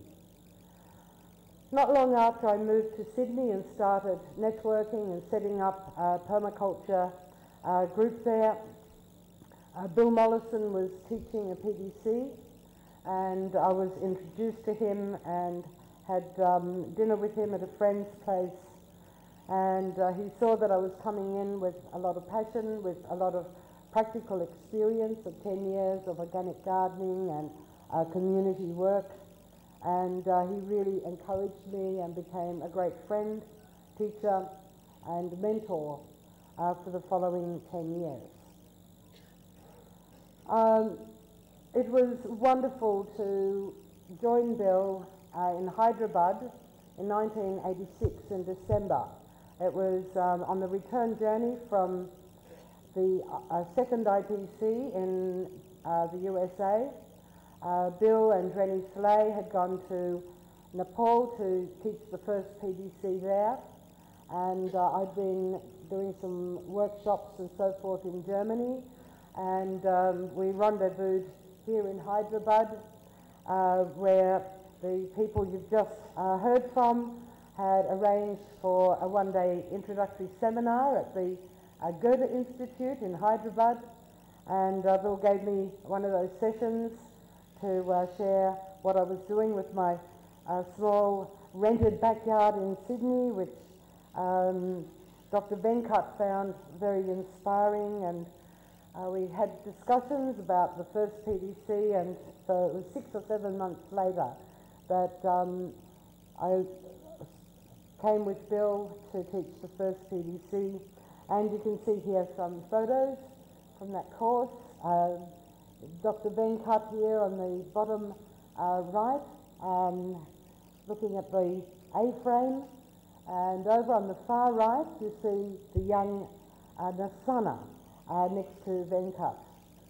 And yeah, I still remember a lot of the people from that course. It was a really inspiring time, and what I found particularly inspiring was actually that first trip in December '86, when Gopal took us around to the villages in the Zahirabad district, and we went to one of the women's Sangam's meetings, and we were meeting the women and hearing their stories, and it was really inspiring to see how the women coming together were identifying the solutions to their problems.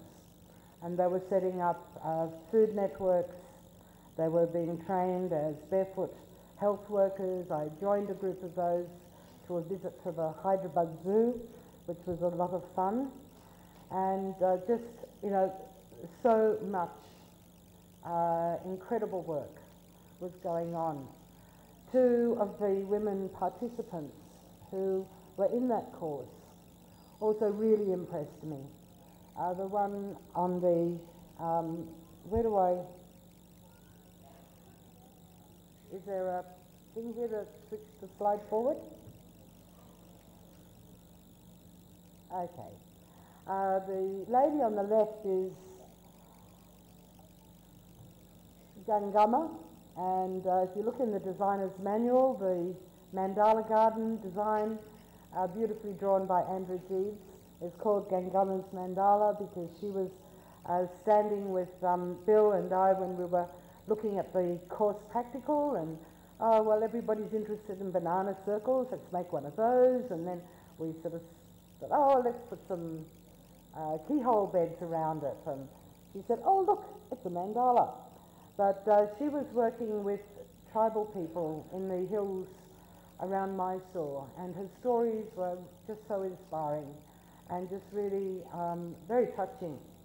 The lady on the far right was one of the founding members of SEWA, the Self-Employed Women's Association in Allahabad, and her stories actually brought me to tears of the incredible resistance that they had. I mean, she had to even send her children away at some point for their safety, because what they were doing was flying in the face of the ruthless money lenders for the small self-employed women, the street vendors and so forth. So, and they eventually set up their own credit union for these women. So women have worked so hard, for other women, just for basic rights. Just even, the right to vote, which my grandmother was a part of that incredible fight and journey. So we find that women are playing an incredibly crucial role in their communities. This is a direct quote of, gathering and producing food and resources, preserving traditional crops, and resisting abusive exploitation and appropriation of their lands. And this, I think, is a really critical point. And I'll be coming to some current examples of this in a while. But I was so excited and inspired to visit Aranya last week and meet these women. Some of them are here today, and to hear their stories and how access to land tenure, was a critical part of their empowerment and self-determination. But not just that, what struck me was that Nasana also worked with their husbands.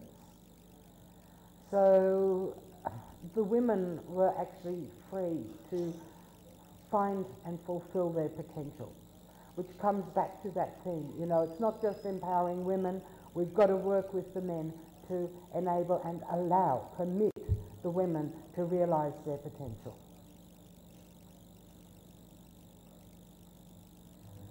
I want to acknowledge the women who inspired me as a young permaculturist in the early to mid-80s. Alice Wise, who was a fantastic support and mentor in my early days in Sydney. Margaret Kennedy, who passed away a couple of years ago, permaculture architect and urban permaculture, and really, gave me a lot of encouragement. Jill Jordan from Mullaney, who worked with her community building up cooperatives for workers and credit union, and just was just so effective on that bioregional level. Visiting Susan Witt in Massachusetts, Western Massachusetts. She was part of the Shoemaker Society, USA chapter, very active in the area of community economics and alternative currencies or local currencies. And it was wonderful to spend a couple of days with Susan. I was doing research for the